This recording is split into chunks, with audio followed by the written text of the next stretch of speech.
General tasks are activities that admins can set up to track the work agents do outside of the ticket.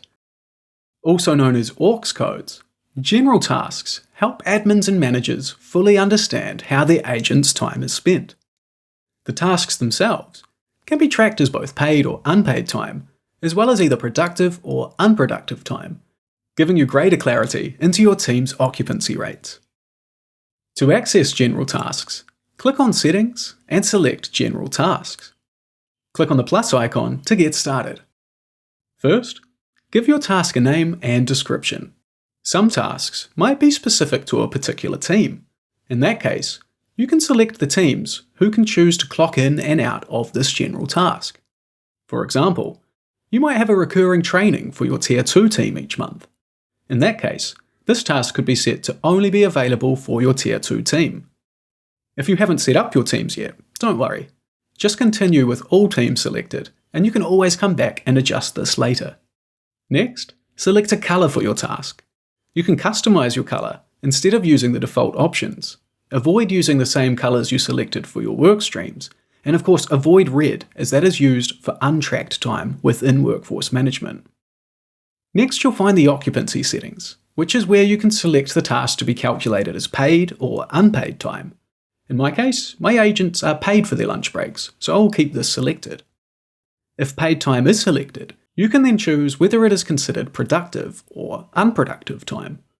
For some teams, any activity that occurs outside of the ticket may be considered unproductive time. However, you can configure this to suit your team's definition. Productive time will count towards your team's occupancy rate in your reports and performance insights. But it is worth noting that unproductive time is a completely normal part of customer service operations, where a 75 to 85% occupancy rate is the industry standard.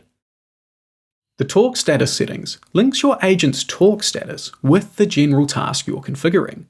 This means that when an agent selects a specific general task, the corresponding talk status is automatically applied. With one click, agents can update both statuses simultaneously.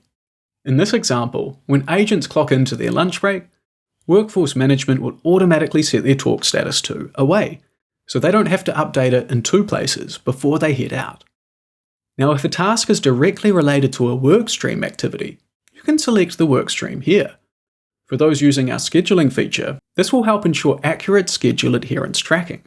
Once you have set up the task to your liking, make sure to click Save.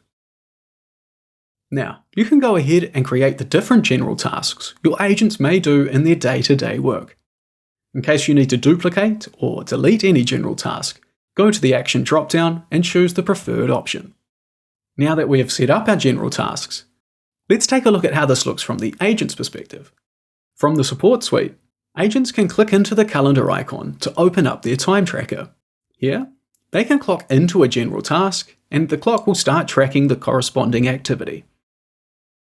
When the agent is finished with their general task, they simply need to click into any ticket, and Workforce Management will start tracking that activity.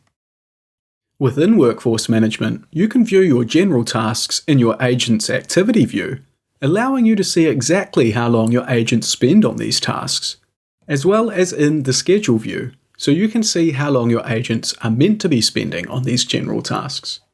Notice how you can also see which general tasks are linked to your specific work streams.